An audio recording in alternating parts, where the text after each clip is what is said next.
Após elogiarem a polícia, avisaram que a própria polícia está pedindo para eles encerrarem. Então, em função disso, aparentemente vai acabar daqui a pouco. Os últimos estão falando. A movimentação aqui tem as duas pistas da Paulista fechadas e equivalem mais ou menos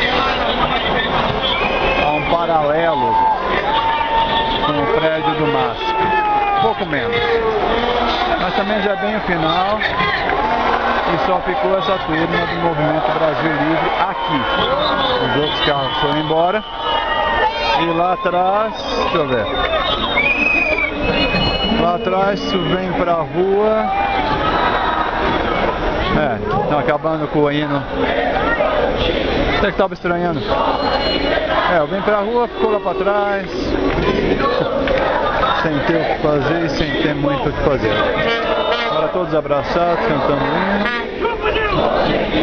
E vão obedecer a PM e fechar o ato deles.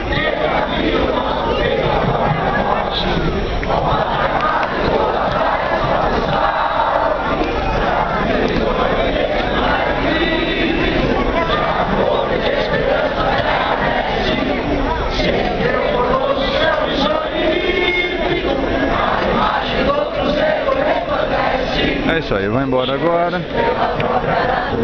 Até porque esse resto deverá sair tudo junto daqui a pouco.